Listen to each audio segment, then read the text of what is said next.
സത്യസന്ധ നമസ്കാരം. സ്നേഹത്തിന്റെ മഹത്തായ മാതൃക നമുക്ക് നൽകി എല്ലാവരുടെയും സ്നേഹവും ആദരവും പിടിച്ചു പറ്റിയ നമ്മുടെ പ്രിയപ്പെട്ട ചാച്ചാജിയുടെ പിറന്നാളാണ് നാം ഇന്ന് ആഘോഷിക്കുന്നത്.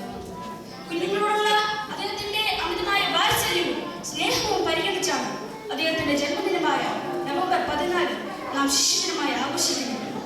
സ്വതന്ത്ര ഇന്ത്യയുടെ ആദ്യത്തെ പ്രധാനമന്ത്രിയായിരുന്നു ജവഹർലാൽ നെഹ്റു.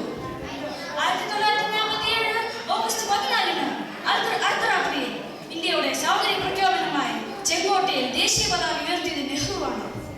എല്ലാ ഭാരതീയർക്കും അഭിമാനത്തിന്റെ നിമിഷങ്ങൾ നൽകിക്കൊണ്ട് തുടർച്ചയായി 17 വർഷവും ഇന്ത്യയുടെ പ്രധാനമന്ത്രി പദം അലങ്കരിക്കുവാൻ നെഹ്റുവിന് സാധിച്ചു.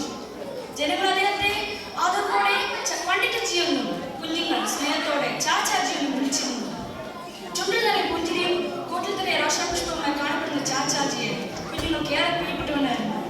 അദ്ദേഹത്തിന്റെ കുഞ്ഞുങ്ങളോടുള്ള സ്നേഹം എത്രത്തോളം കൊണ്ടായിരുന്നത് ഇതുപോലെയുള്ള ആഘോഷങ്ങൾ നമ്മെ ഓർമ്മിപ്പിക്കുന്നു.